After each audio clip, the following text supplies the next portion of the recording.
जय हिंद मेरे प्यारे दोस्तों, स्वागत है आपका हमारे YouTube चैनल में। आशा करते हैं आप स्वस्थ होंगे, मस्त होंगे और अपने अपने घरों में पढ़ रहे होंगे। तो जैसा कि आपको पता है कि हमने पिछले क्लास में 7 एक्सरसाइज 7 अध्याय जो था आपका 7वां अध्याय को हमने खत्म कर दिया, जो कि निर्देशांक ज्यामिति का कोऑर्डिनेट ज्योमेट्री को हमने बहुत ही अच्छे तरीके से एक सरल तरीके से आपको समझाने का प्रयास किया। अभी तक आपने उस क्लास को नहीं देखा है तो क्लास को जाकर देखें और जरूर कमेंट करें कि आपको वो कैसा क्लास लगा। तो आज आपके सामने हम एक नया चैप्टर को लेकर आए हैं और वो चैप्टर है, अंग्रेजी में उसको कहते हैं क्वाड्रेटिक इक्वेशन और हिंदी में कहते हैं उसे द्विघात समीकरण। क्या कहते हैं उसे? द्विघात समीकरण कहते हैं। तो बालक समझना है एक एक चीज को, द्विघात समीकरण होता क्या है, द्विघात समीकरण को कैसे कैसे बनाया जाता है, कैसे नहीं। जैसा कि मैं पहला video introduction video Shriram batch का इंट्रोडक्शन जब हो रहा था तो उसी में मैंने आपको बताने का प्रयास किया था कि हम लोग एक एक चीज को बारीकी से समझेंगे, थोड़ा सा लिटिल लिटिल टारगेट को सॉल्व करते करते आगे जाने का प्रयास करेंगे हमारे। तो अगर आप मेरे साथ हैं तो हम भी आपके साथ हैं और दोनों मिलके एक अंजाम को देंगे और बहुत ही अपर लेवल के अंजाम को देंगे। तो जिसको कहते हैं पढ़ना, पढ़ने के लिए पढ़िए, समझ के लिए पढ़िए, नंबर तो झक मार के आपके पीछे आएगा। पढ़ने के लिए पढ़ना है, नंबर के लिए नहीं पढ़ना है। नंबर झक मार के दौड़ते दौड़ते पीछे आएगा। हम क्वेश्चन को पकड़ लेंगे, क्वेश्चन का गर्दन को पकड़ लेना। पूछेगा कहाँ से? पूछो ना जहां से पूछना है, जहां जाइएगा आगे ही पाइएगा। समझे क्वेश्चन बाबू? तो चलिए शुरू करते हैं श्रीराम का नाम लेके आज के अपने क्लास को। और सबसे पहला जो चैप्टर 4 है, वो चैप्टर 4 आपका क्या है? वो द्विघात समीकरण है। तो मैं चैप्टर 4 शुरू करने जा रहा हूं। उस चैप्टर 4 का नाम द्विघात समीकरण। द्विघात समीकरण, इस चीज को समझिए आप थोड़ा सा। घात का मतलब क्या होता है? शुद्ध हिंदी में घात की बात करें तो विश्वास का घात करना, मतलब भगन करना विश्वास का। लेकिन यहाँ पर कुछ अलग है। अलग की बात करें तो हम बात करते हैं क्वाड्रेटिक इक्वेशन की। इसको अंग्रेजी में कहते हैं क्वाड्रेटिक इक्वेशन। बालक एक चीज को समझना, द्विघात समीकरण होता क्या है।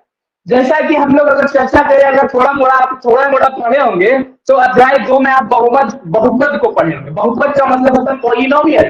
पॉलिनोमियल का मतलब क्या होता है? पॉलिनोमियल का मतलब होता है एक्स के ऊपर, जैसा कि आप लोग एक्स को पढ़े होंगे, वाई को पढ़े होंगे, तो एक्स के ऊपर कुछ ना कुछ पावर हो जाना। पावर जैसे एक्स का वर्ग हो जाता था, एक्स का घन हो जाता था, एक्स के ऊपर स्क्वायर, वाई के ऊपर क्यूब, वाई के ऊपर 4 पावर, वाई के ऊपर 5 पावर, एक्स के ऊपर 10 पावर। तो ये क्या है? ये इस चीज को दर्शा रहा है कि उसका कुछ ना कुछ एक बहुपद है। तो ठीक उसी प्रकार आज के क्लास में हम चर्चा करेंगे द्विघात समीकरण का। तो अगर हम इस बहुपद में अगर बात करें तो बहुपद, इस जो बहुपद हमने चैप्टर 2 में कुछ ना कुछ अगर आप लोग देखे होंगे तो बहुपद ही द्विघात समीकरण है। अगर आपको थोड़ा मोड़ा अगर इस चीज का समझ होगा तो याद रखिएगा, द्विघात समीकरण ही बहुपद है और बहुपद ही द्विघात समीकरण है। भैया ये क्या कहना चाह रहे हैं? बस अर्थ इसमें अंतर क्या है? इसमें सिर्फ हम लोग एक ही चर को पढ़ते हैं, वो एक्स होता है, जिससे अगर हम परिकल्पना करें, अगर हम बात करते हैं द्विघात समीकरण के बारे में। थोड़ा सा आप लोग को अभी थोड़ा सा दिक्कत हो रहा है, बता पा रहे हैं भैया? तो बाबू बताने का प्रयास ये कर रहे हैं कि बहुपद जब तुम लोग देखा होगा तो बहुपद में क्या देखा होगा? बहुपद में देखा होगा एक्स का पावर 10। ये क्या है? ये बहुपद को दर्शाता है। तो उसी तरह द्विघात समीकरण की बात हम करें, द्विघात समीकरण हमको यह बताता है कि x का कोई ना कोई पावर, जैसे कि अगर हम बात करें x का स्क्वायर, x का क्यूब, x का 4, ये सब क्या दर्शाता है? एक समीकरण को दर्शाता है। और अगर हम द्विघात समीकरण की बात करें और इसका एक समीकरण की बात करें, जो समीकरण होता है, तो इसका द्विघात समीकरण का जो समीकरण होता है वो होता है ax square plus bx plus c। ax square plus bx plus c के रूप में होता है बालक। तो भैया ये ax square plus bx plus c है क्या? तो याद रखना, ये जो ax square plus bx plus c है, ये जब भी 0 के बराबर हो जाए ये कहलाता है द्विघात समीकरण। मतलब जिसका हाईएस्ट पावर 2 हो तो क्या कहलाता है? द्विघात समीकरण कहलाता है। अरे वाह भैया, ये अब समझ में आया। मतलब जिस समीकरण का हाईएस्ट पावर, मतलब x का यहाँ पर 1 है और x का पावर यहाँ पे दो है, तो सबसे ज्यादा x का पावर क्या है, 2 है। और जब भी x का पावर 2 हो जाए, 2 बार घात हो जाए, वो कौन सी कहलाता है, वो द्विघात समीकरण कहलाता है। बालक कोई दिक्कत कोई परेशानी यहाँ तक आप लोग को नहीं होनी चाहिए। अगर हम यहाँ पर चर्चा करें क्या फिर से, तो ax square plus b x plus c इसका एक समीकरण होता है और इसी समीकरण में टोटल सवाल हल किया जाता है। लेकिन द्विघात समीकरण होता क्या है, कोई भी समीकरण में अगर x का पावर 2 है और वो सबसे बड़ा पावर हो तो वो क्या कहलाता है, द्विघात समीकरण कहलाता है।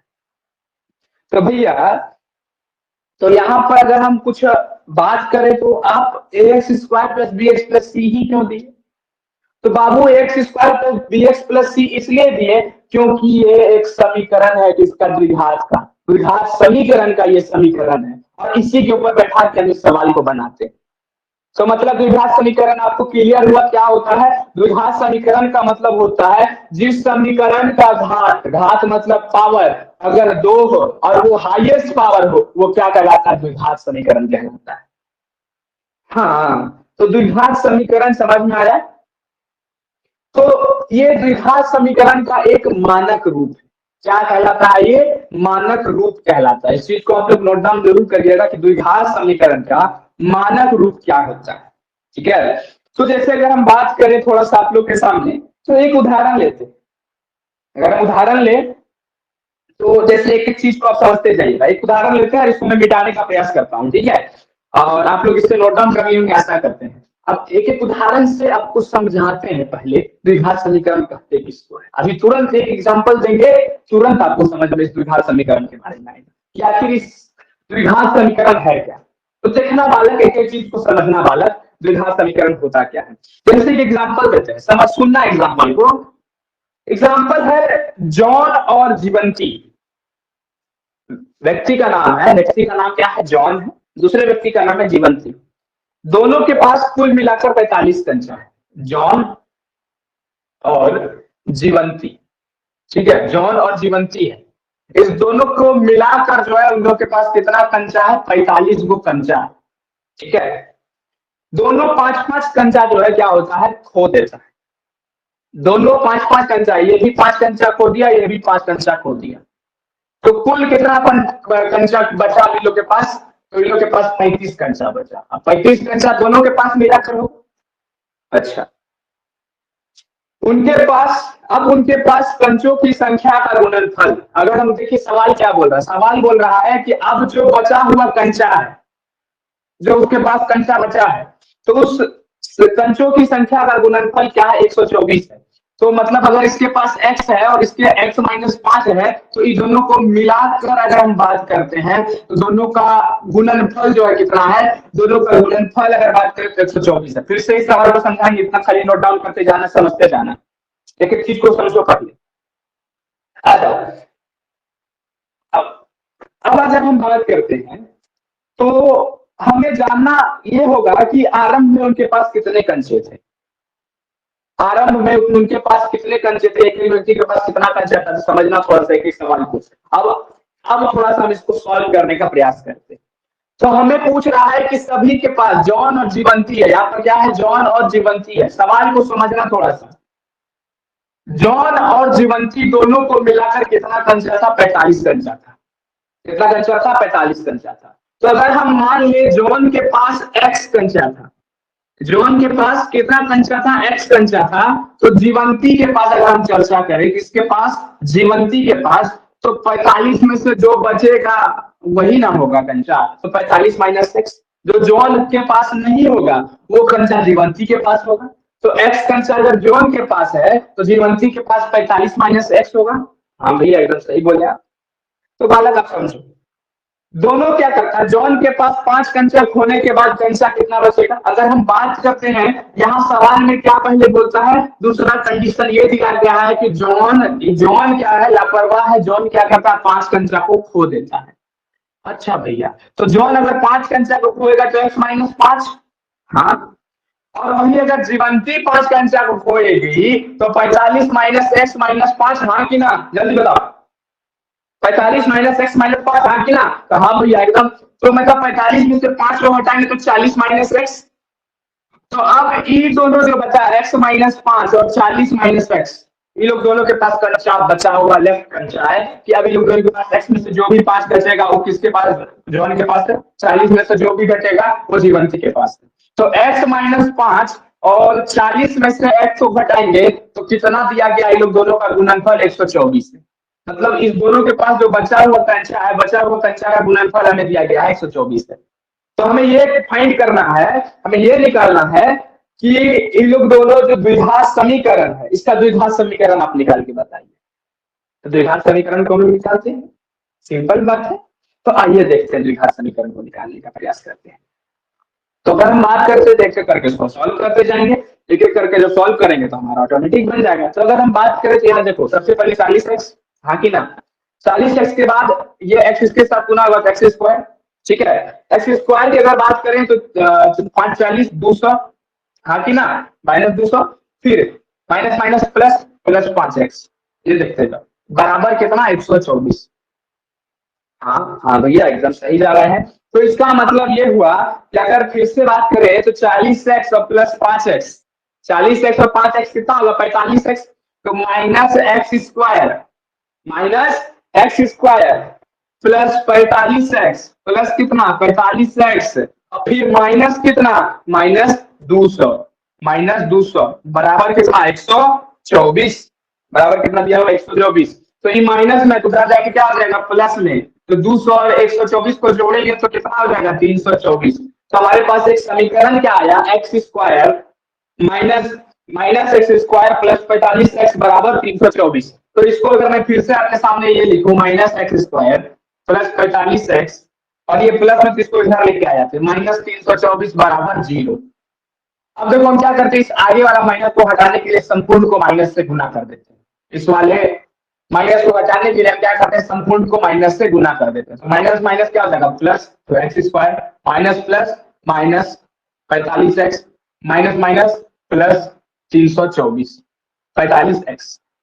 तो देखो तो ये हमारा रेखिक समीकरण या रेखिक द्विघात समीकरण बना कि नहीं, एक्स स्क्वायर तो 1 x square plus b x plus c के फॉर्म में बना कि नहीं बना। हाँ भैया बना। यहाँ भैया माइनस है, आइए तो यहाँ ऐसे लिख दो ना, ऐसे लिख दो x square plus -45x plus 324, हो गया बात खत्म। X square plus b x plus c के फॉर्म में बन गया। तो द्विघात समीकरण हम लोग कितना भी कर ले समीकरण को बना ले, इस चीज को याद रखना, कितना भी समीकरण को हम बना ले, हर एक समीकरण को बनाने के बाद जब भी अगर उसका हाईएस्ट पावर स्क्वायर आया वर्ग आया, वो कौन सा समीकरण कहलाएगा, वो द्विघात समीकरण कहलाएगा। और ये x का वैल्यू जो होगा वो x का वैल्यू इस पूरे संख्या को संतुष्ट करेगा। मतलब कि अगर मान लीजिए x का वैल्यू कुछ भी हो 10 हो, तो जब भी x के वैल्यू पर हम 10 पुट करेंगे तो वो 10 जो वैल्यू होगा इस पूरे समीकरण को शून्य के बराबर अगर ला दिया तो हमारा ये द्विघात समीकरण सही है। हमारा ये द्विघात समीकरण क्या है, सही है। तो हम उस x का वैल्यू निकाल लेंगे और x का वैल्यू कैसे निकलेगा वो भी चीज को समझेंगे, वो भी चीज को हम जानने का प्रयास करेंगे। ठीक है बालक, चलिए हम अपने नेक्स्ट चीज को समझते हैं, नेक्स्ट आगे चलते हैं, जो कि हमारा एक इंपॉर्टेंट सा सवाल है। आप भी इससे नोट डाउन अभी मत करिएगा, ये समझाने के लिए था। अभी जो करवाएंगे एक एक चीज को आप नोट डाउन करते जाइएगा। कर लिया है तो कोई दिक्कत नहीं, समझ में आ रहा है तो बहुत बढ़िया, नहीं समझ में आ रहा है तो वो भी बहुत बढ़िया, कोई बात नहीं है, फिर समझाएंगे। अभी तो बहुत आसानी से समझना है, लंबा जर्नी है, एक एक चीज को आसानी से समझते हुए हंसते खेलते निकल जाना है बालक। देखो अभी जो तुम लोग के सामने सवाल आएगा, जो भी हमारा ये 4.1 का एक्सरसाइज आएगा, उसमें हमें चेक करना है कि ये द्विघात समीकरण है कि नहीं। तो सिंपल बात है, हमें चेक करते हुए निकल जाना है। तो सबसे पहला सवाल है कि जांच कीजिए कि द्विघात समीकरण है या नहीं है। तो द्विघात समीकरण को जांच करना है, तो x - 2 का होल स्क्वायर पहला सवाल है, +1 बराबर 2x - 3। इसे चेक करना है कि ये द्विघात समीकरण है कि नहीं। द्विघात समीकरण होने के लिए उसका मानक क्या होना चाहिए, ax square plus bx plus c बराबर 0 के रूप में होना चाहिए। अगर इस रूप में है तो हमारा ये सवाल सही है। तो हम क्या करते हैं, सबसे पहले हम इसको तोड़ते हैं। a - b का होल स्क्वायर है तो x square plus b square a square plus b square minus 2ab, तो 2 गुने x गुने 2 2ab प्लस 1 बराबर 2x माइनस 3। तो मतलब x square plus 4 minus x square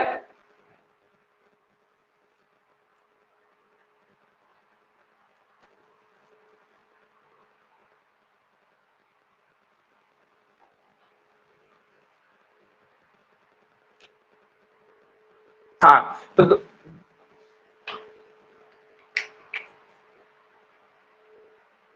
दोस्तों यहाँ पर क्या है, एक्स स्क्वायर प्लस 4 दो दूनी 4x प्लस 1 बराबर 2x माइनस 3। ठीक है, ये 4x है। यहाँ पर देखते जाइए एक एक चीज को, 4 और 1 को जोड़े तो कितना हो जाएगा, 4 और 1 को जोड़ेंगे तो 5 हो जाएगा। और यहाँ पे देखते जाइए एक एक चीज को, एक्स स्क्वायर, ठीक है, x square plus 4 1 5 minus 4x बराबर 2x माइनस 3। यही पर है ना, इस तरह से क्वेश्चन बना, देखते जाओ। ये 2x है, इसको 2x के पास लेके आओ, तो एक्स स्क्वायर माइनस 4x है, क्या है माइनस 4x है, तो माइनस 4x और माइनस 2x को जोड़े कितना हो जाएगा, 6x हो जाएगा। क्योंकि देखो देखो फिर से समझो, आसान से समझना, आसानी से। एक्स स्क्वायर माइनस 4x, ये प्लस में इधर आकर क्या हो जाएगा माइनस 2x, ठीक है, प्लस 5, ये माइनस में तो इधर आके क्या हो जाएगा प्लस में, बराबर 0। अब इधर पूरा 0 हो गया, तो एक्स स्क्वायर माइनस माइनस क्या हो जाएगा प्लस, माइनस 6x प्लस 8 बराबर क्या हो जाएगा 0। तो इस तरह से हमारा कुछ इक्वेशन बना, x square minus 6x plus 8। अगर हम इस इक्वेशन को इस तरह से लिखें तो आपको कोई दिक्कत, x square plus minus 6x plus 8 बराबर 0। अब एक चीज देखो तुम लोग, ये देखो तो ax square plus bx plus c बराबर 0 के रूप में है कि नहीं है। हाँ भैया ये तो है, तो इसका मतलब है वाला सवाल जो तुम लोग देख रहा है, ये द्विघात समीकरण है कि नहीं है। हाँ भैया ये तो द्विघात समीकरण है। तो द्विघात समीकरण आशा करते तुम लोग को समझ में आ रहा होगा एक एक चीज, और नहीं आ रहा है तो समझो एक एक चीज को, क्योंकि यही है जो हमें आगे लेके जाएगा। द्विघात समीकरण ही है जो हमें आगे लेके जाएगा। अब चलो दूसरे नंबर सवाल को लेके चलते हैं, दूसरा नंबर सवाल को समझने का प्रयास करते हैं। दूसरा नंबर सवाल देखना, दूसरा नंबर सवाल है x प्लस 1 प्लस 8 बराबर x प्लस 2 x माइनस 2। ये देखो तो तुम लोग सवाल नजर आ रहा है तुम लोग को, देखते जाना। x को इससे गुना करो, x को एक बार इससे गुना करो, तो x square plus x plus 8 बराबर, ठीक है, तो x को एक बार इसे गुना किए तो x स्क्वायर, हाँ भैया आ गया, पकड़ाया दुश्मन। आप देखो दुश्मन कैसे पकड़ना है, यहाँ पर तुम लोग चुटकी बजाते सॉल्व कर रहे हैं एक चीज को। एक्स स्क्वायर, हाँ भैया एक्स स्क्वायर प्लस 2x, हाँ भैया एकदम 2x, ठीक है। फिर उसके बाद 2 को इसके साथ गुना करो माइनस 2x, अरे वाह। उसके बाद इससे एक बार गुना करो माइनस प्लस क्या हो जाएगा माइनस 4। देखो तो प्लस से माइनस कट गया, हाँ भैया कट गया। ये देखो एक्स स्क्वायर प्लस में इधर आएगा माइनस में हो जाएगा, ई प्लस में है, ई वाला भी प्लस में है, लेकिन ई इधर आएगा तो माइनस हो जाएगा, तो यहीं पर काट दो ना एक्स स्क्वायर को। ई का हो गया भैया, एक्स स्क्वायर माइनस में हो जाएगा क्या हो जाएगा प्लस में, तो एक्स प्लस 12 बराबर 0। है देखो ये क्या समीकरण है क्या, a x square plus b x plus c के रूप में, x square plus b x plus c के रूप में है नहीं भैया, तो इसका मतलब ये द्विघात समीकरण है क्या, नहीं भैया, तो इसका मतलब द्विघात समीकरण नहीं है बालक। तो समझ में आया, एक एक चीज को नोट डाउन करते चलो। द्विघात समीकरण अब समझ में धीरे धीरे तुम लोग को आ रहा होगा, अगर अभी भी नहीं आ रहा है फिर समझेंगे, और उसके बाद नहीं आएगा फिर समझेंगे, और फिर नहीं आएगा फिर समझेंगे, बात खत्म है। अब चलो आगे।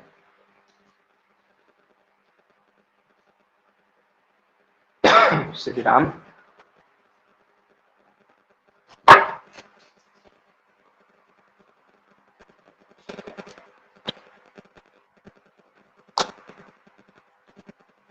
हाँ तो अब आगे चलो, आगे देखा जाए कि एक और सवाल करते हैं, एक और सवाल को समझते हैं, एक और सवाल को जानते हैं।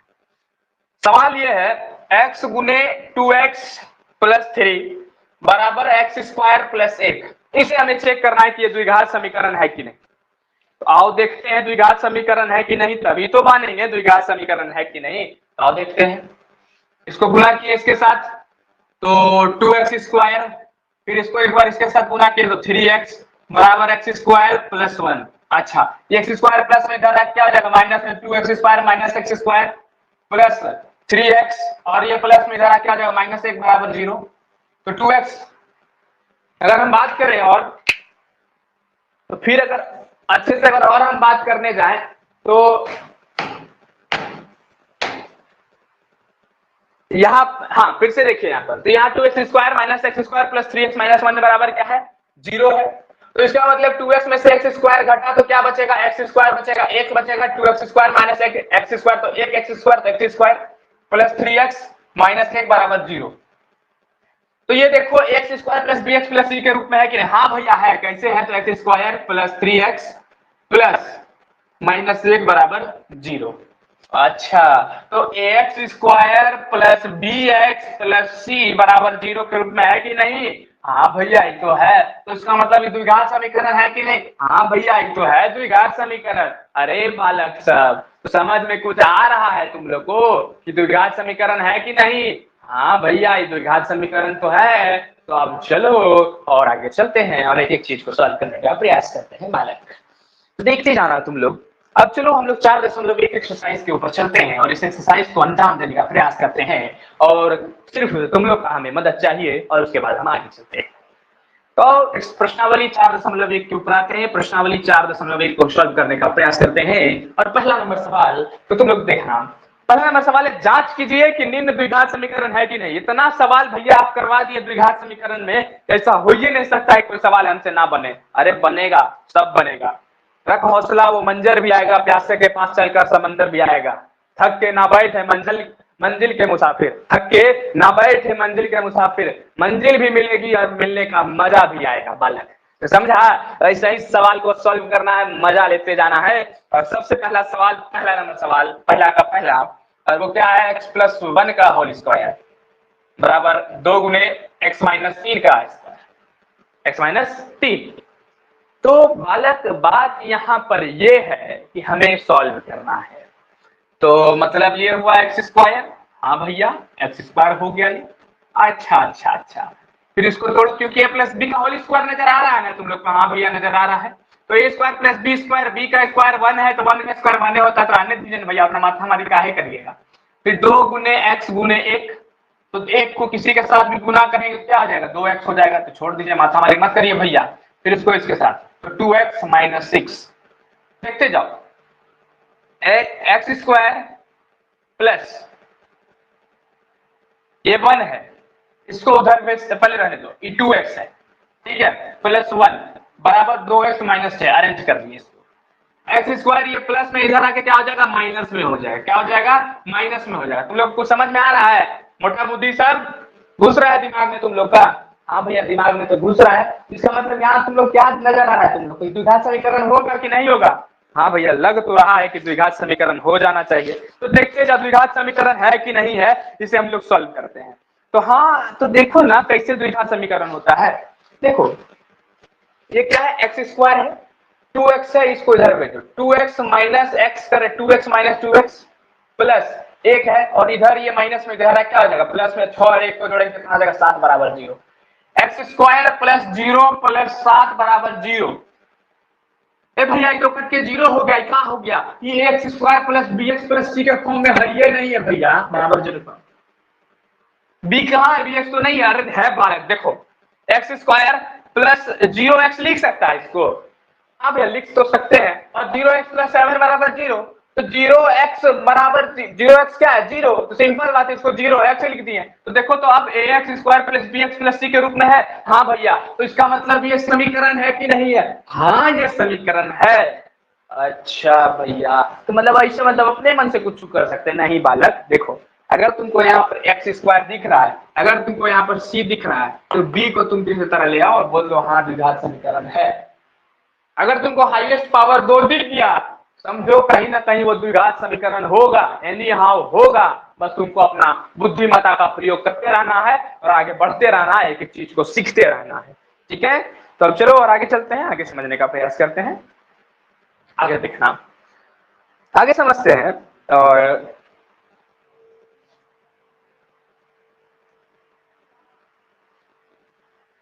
समझिए। दूसरा नंबर सवाल को देखिएगा आप लोग, और दूसरा को छोड़ते हैं, दूसरा आप लोग के लिए होमवर्क सवाल देते हैं। दूसरा नंबर सवाल, दूसरा होमवर्क आप लोग के लिए सवाल रहेगा, अपने से करने का प्रयास करिए। तीसरे नंबर सवाल के ऊपर हम आते हैं। तीसरा नंबर सवाल है x-2 x+1 बराबर x-1 और x+3। ये भैया इसको तो हम लोग कितना बार बनाए, बनाते बनाते छा गए। अरे छाड़ा नहीं, आओ समझो, इधर देखते जाओ। x-2 x+1 x-1 x+3, इसको एक बार इससे गुना होगा, एक बार इससे गुना होगा x, तो x²+x, फिर इसको एक बार इससे गुना करो -2x और माइनस प्लस -2 बराबर, इसको एक बार इससे गुना करो तो x²। हाँ भैया, फिर यहाँ +3x, अरे वाह। तो इसके बाद फिर एक बार -1 को इसके साथ गुना करो तो -1 गुने x क्या होगा, -x। हाँ भैया, माइनस प्लस माइनस -3। अच्छा अच्छा अच्छा अच्छा भैया, ये x² कट जाएगा। हाँ कट तो जाएगा भैया, जब x² कटिएगा तो उतना मेहनत काहे करें। ax² + bx + c, highest power है ये, नहीं तो समीकरण होगा नहीं होगा, तो इसका मतलब ये समीकरण नहीं है। हो गया, बात खत्म, सिंपल सॉल्व। उतना मेहनत करने का है ये नहीं है। जब x² है ये नहीं है, हाईएस्ट पावर वो है ये नहीं है, तो है द्विघात समीकरण बनाने का फायदा है रे? नहीं फायदा। मोटा बुद्धि में घुस रहा है, कुछ घुस रहा है मोटा चमड़ी में तुम लोग का। हाँ भैया घुस रहा है। चलो आगे फिर सॉल्व करते हैं, आगे देखते हैं। अब देखो, फिर से एक सवाल को लेते हैं। एक सवाल है, छठा नंबर सवाल को लेते हैं। छठा नंबर सवाल एक अच्छा सा सवाल है। छठा नंबर सवाल है x² + 3x + 1 बराबर x-2 का होल स्क्वायर। ओहो वाह, बढ़िया भैया सवाल है। सवाल क्या बढ़िया है, एकदम घटिया सब सवाल नजर आ रहा है। x² + 3x + 1 बराबर x² + 4 - 2 x गुने 2। हाँ कि ना? हाँ भैया, तो x² + 3x + 1 बराबर x² - 4 - 2 दूनी 4x। हाँ भैया, x² से x² कट गया। हाँ कट गया भैया, द्विघात समीकरण होगा नहीं भैया? काहे भैया? क्योंकि ये x² नहीं है, यहाँ पर हाईएस्ट पावर स्क्वायर है, ये नहीं है तो होगा नहीं होगा। ये क्वेश्चन से क्या मारेगा, हम तो इसको अपना जलवा से मार देंगे। क्वेश्चन को बोल दो रेस्ट हो जाइए क्वेश्चन बाबू, वरना रेस्ट इन पीस कर देंगे। बस ऐसे ही बोलते जाना है, हमारे साथ धोखाधड़ी मत करिए। चलिए आइए चलते हैं अब नेक्स्ट क्वेश्चन के ऊपर, और अपना नेक्स्ट क्वेश्चन 7वां नंबर सवाल को सॉल्व करते हैं, और ये लास्ट क्वेश्चन इसका रहेगा। बाकी बात अपने से आप लोग सॉल्व करिएगा। अच्छा अच्छा सवाल सब है, जो नहीं बने उसे कमेंट जरूर करिएगा कि भैया इस सवाल हमसे नहीं बन रहा है, उससे अलग से बनाकर एक वीडियो के तहत आपको बताने का प्रयास करूंगा। चलिए अब नेक्स्ट क्वेश्चन के ऊपर चलते हैं। नेक्स्ट क्वेश्चन क्या कहता है उसे समझने का प्रयास करते हैं। नेक्स्ट क्वेश्चन 7वां नंबर सवाल है, और 7वां नंबर सवाल को थोड़ा सा गौर से प्रयत्न करके समझने का प्रयास करिएगा। अब यहाँ पर आ गया क्यूब, क्या गया है? क्यूब आ गया है। x+2 का क्यूब 2x x² - 1। थोड़ा सा इस सवाल को तुम लोग देखो और इस सवाल को बनाने का प्रयास करो। इस सवाल कह क्या रहा है, इस चीज को समझ में आ रहा है? कहना ये चाह रहा है कि हमको बताइए कि समीकरण है कि नहीं। अच्छा भैया, आप द्विघात समीकरण में है ही बताए थे कि हाईएस्ट पावर अगर 2 है, अगर x² भी है तो वो द्विघात समीकरण है। ठीक है बनाते हैं भैया। तो द्विघात समीकरण को देखना, x का क्यूब a क्यूब, फॉर्मूला क्या होता है प्लस b का होल क्यूब का, a cube plus b cube plus 3a² b plus 3ab², यही होता है ना a प्लस b का होल क्यूब। हाँ भैया यही होता है। तो x क्यूब प्लस 2 का क्यूब कितना 8 प्लस 3 गुने x का स्क्वायर गुने 2, ठीक है 3 गुने 2, उसके बाद प्लस 3 गुने x गुने 2 का स्क्वायर बराबर, अब इसको इससे गुना करो, 2x गुने x² करेंगे कितना हो जाएगा 2x क्यूब माइनस 2x। अच्छा तो x क्यूब प्लस 8 3 दूनी 6x², 4 तिया 12x बराबर 2x क्यूब माइनस 2x। अच्छा अच्छा एक चीज देखो, यहाँ पर हाईएस्ट पावर यहाँ पर कितना आ जाएगा भैया? यहाँ पर तो हाईएस्ट पावर 3 आ जाएगा। और आप अभी तक हम लोग को ये समझाए कि समीकरण ax² + bx + c के रूप में होना चाहिए। तो अगर ये x² + bx + c के रूप में होना चाहिए तो भैया यहाँ ax क्यूब है, और फिर बी एक्स स्क्वायर है, फिर डी एक्स है, फिर सी है बराबर 0। एक तो द्विघात समीकरण नहीं ना भैया, द्विघात जिसका घात दो हो वही तो द्विघात समीकरण। यहाँ दो तो इसका 3 हो गया, तो इसका मतलब सिंपल इसका बनाने का जरूरत ही नहीं है, द्विघात समीकरण नहीं है। ठीक है बालक, समझ में आया क्या कहना चाह रहे हैं तुम लोग को? हाँ भैया समझ में बहुत अच्छे तरीका से आ रहा है और आप बहुत अच्छे से तरीका से बता रहे हैं, तो बालक समझते जाओ, आगे चलते जाओ और एक एक चीज को करते जाते हैं। आओ अब 4.1 को एक अच्छे से कड़ी के ऊपर लेके चलते हैं, 4.1 को समझने का प्रयास करते हैं। सबसे पहला सवाल है, आइए दूसरा नंबर सवाल को करते हैं।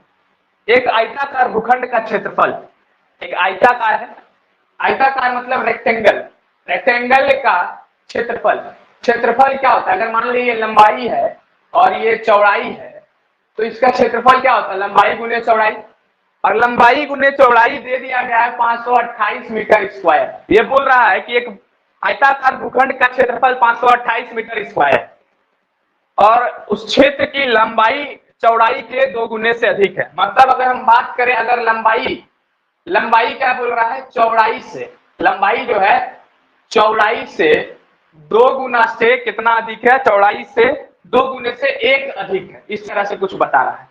तो हमें भूखंड की लंबाई और चौड़ाई ज्ञात करनी है, तो भूखंड का लंबाई और चौड़ाई ज्ञात करिए। तो आइए देखते हैं, पहले समीकरण बनाते हैं। ठीक है, हमें सिर्फ ये बता रहा है कि निम्न द्विघात समीकरण के रूप में निरूपित कीजिए। हमें सिर्फ यहाँ पर द्विघात समीकरण बनाना है, सिंपल। आप देखते हैं कैसे बनाते हैं, सवाल समझना। सवाल ये दिया गया है कि एक आयताकार भूखंड हमको दिया गया है, भूखंड का कुछ लंबाई है कुछ चौड़ाई है। हम मान लेते हैं भूखंड का लंबाई x है, भूखंड का लंबाई क्या है? x है। ठीक है, तो उसी तरह अगर हम परिकल्पना करें तो यहां पर समझते जाना, भूखंड का लंबाई क्या है? x है, और उसका लंबाई जो है उसके चौड़ाई से 2 गुना अधिक है, उसका लंबाई उसके चौड़ाई से क्या है? 2 गुना अधिक है। अच्छा भैया, ये जो आप बता रहे हैं तो इसका मतलब कहीं ना कहीं लंबाई चौड़ाई 528 मीटर कहीं ना कहीं एक दूसरे से इंटरलिंक कर रहा है। ये हमको कुछ देखा देखा सवाल नजर आ रहा है। तो इसका मतलब एक चीज समझो फिर से, अगर हम लंबाई को x लेते हैं तो चौड़ाई 2 गुने x प्लस 1 नहीं हो जाएगा? उसका लंबाई उसके चौड़ाई से, सॉरी, अगर हम फिर से समझो, सवाल समझो, सवाल थोड़ा सा सवाल देखो इधर। एक आयताकार भूखंड है और उस भूखंड का 528 मीटर क्षेत्रफल दिया गया है और बोल रहा है कि उस क्षेत्र की लंबाई चौड़ाई के 2 गुने से अधिक है। मतलब इसका जो लंबाई है, लंबाई जो है चौड़ाई से 2 गुने से अधिक है, मतलब चौड़ाई से 2 गुने से अधिक है। तो हम चौड़ाई को क्या ले लेते हैं? x ले लेते हैं। अगर हम चौड़ाई को x ले लिए तो उसका लंबाई 2 गुने x प्लस 1 नहीं हो जाएगा? कहे नहीं होगा, समझो फिर से। हमें सवाल में क्लियरली ये बोल रहा है कि उसका लंबाई जो है उसके चौड़ाई से 2 गुना से 1 अधिक है। तो मतलब हम चौड़ाई को x लिए हैं तो चौड़ाई से 2 गुना अधिक है, 2 गुना से कितना अधिक है? 1 अधिक है। तो वो क्या है? लंबाई हो जाएगा ना। वो क्या हो जाएगा? वो लंबाई ही ना होगा। लंबाई बराबर क्या है हमारा? 2x प्लस 1 और चौड़ाई क्या है? x है। हाँ भैया, ये तो बहुत बढ़िया चीज बता दी है। सवाल में यही ना दिया गया है कि उसका लंबाई चौड़ाई से 2 गुना से 1 अधिक है। तो चौड़ाई को x ले लिए, 2 गुना प्लस 1 अधिक, वो क्या है? लंबाई है। तो इसका मतलब, और ये भी हमें दिया गया है x गुने, अगर हम बात करें लंबाई गुने चौड़ाई कितना दिया गया है? 528 दिया गया है। तो 2x प्लस 1 गुने x बराबर कितना? 528 मीटर स्क्वायर, है कि ना?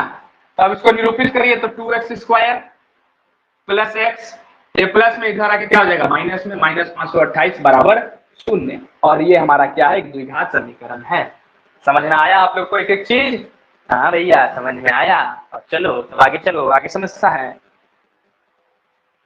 हेलो, तीसरा नंबर, मतलब दूसरा का दूसरा समझना। 2 क्रमांगत धनात्मक पूर्णांक, धनात्मक मतलब पॉजिटिव इंटीजर है, पॉजिटिव पूर्णांक है, उसका गुणनफल 306। तो हमें पूर्णांक ज्ञात करना, मतलब पूर्णांक ज्ञात तो करना नहीं है लेकिन हमें उसको निरूपित करना है। किस में? हमें निरूपित करना है द्विघात समीकरण में। सिंपल, एक पूर्णांक को हम x ले लेते हैं तो दूसरा पूर्णांक क्या होगा? दूसरा पूर्णांक x प्लस 1 होगा और लोग दोनों का गुणनफल अगर बात करते हैं तो दोनों का गुणनफल हमें 306 दिया गया है। तो अगर हम इसको निरूपित करें तो एक्स स्क्वायर प्लस एक्स, ये प्लस में इधर क्या हो जाएगा माइनस 306 हो गया, बन गया द्विघात समीकरण। हाँ भैया, एक को एक्स ले लो, दूसरा को एक्स प्लस वन, क्योंकि पॉजिटिव इंटीजर है, पॉजिटिव में बढ़ते जाने की तरफ, हो गया बात खत्म। आजा तीसरा नंबर सवाल को करते हैं। तीसरा नंबर सवाल है, रोहन की मां उससे 26 वर्ष बड़ी है। रोहन की मां उससे 26 वर्ष बड़ी है और उनकी आयु का गुणनफल अब से 3 वर्ष का साथ 360 हो जाएगा। तो मान लेते हैं अगर रोहन का एज एक्स है, रोहन का एज एक्स है, तो उसकी मां का एज क्या होगा? उसकी मां का एज एक्स प्लस 26 होगा। रोहन से 26 साल ज्यादा है। तो अब इन लोग दोनों का एज का गुणनफल जो है एक्स गुने एक्स प्लस 26 जो है वो कितना दिया गया? 360 दिया गया है। तो इस दोनों को अगर गुना करें तो x square plus 26 x plus एक क्या हो जाएगा माइनस 360 बराबर 0 हो गया, बात खत्म भैया, बन गया।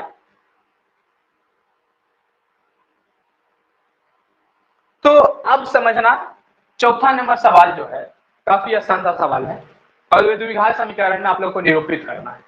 तो आशा करते हैं आप लोग को यहां तक समझ में आ रहा होगा। एक एक चीज नहीं आ रहा है तो समझने का प्रयास करो बाबू, क्योंकि इंपॉर्टेंट सा सवाल है। नहीं आ रहा तो यूट्यूब को पीछे करो, पीछा जो ऐसे करके है ना, तो पीछे करो, एक एक चीज को समझो, क्योंकि बहुत इंपॉर्टेंट ये चैप्टर है और इस चैप्टर से सवाल भी कहीं ना कहीं फंसते हैं एग्जाम में। आप लोग का जो आने वाला बोर्ड एग्जाम है ना फरवरी में, अंदाजा हो रहा है, कुछ बगले में नजर आ रहा है कुछ, ठीक है। अब समझो थोड़ा सा, एक रेलगाड़ी है, चौथा नंबर सवाल समझना थोड़ा सा। चौथा नंबर सवाल हिंट देते हैं आप लोग को, बनाना आप लोग को है। एक रेलगाड़ी है, 480 किलोमीटर की दूरी समान चाल से तय करता है। अगर एक रेलगाड़ी कितना 480 किलोमीटर वो समान चाल से चलता है, यदि इसकी चाल 8 किलोमीटर प्रति घंटा कम कर दी जाती है, उसका चाल जो है 8 किलोमीटर प्रति घंटा की रफ्तार से कम कर दिया जाता है, तो वो 3 घंटा अधिक लेती है किसी भी, मतलब अगर मान लो स्पीड कम हो गया तो हम किसी जगह पर लेट से पहुंचेंगे, स्पीड ज्यादा है किसी जगह पर जल्दी पहुंचेंगे। तो इसका मतलब है कि अगर इसका इस चाल को कम कर दिया गया तो वो हम 3 घंटा देरी से कोई जगह पर पहुंचेंगे। तो हमें इसे किसमें निरूपित करना है? हमें इसे एक समीकरण में निरूपित करना है।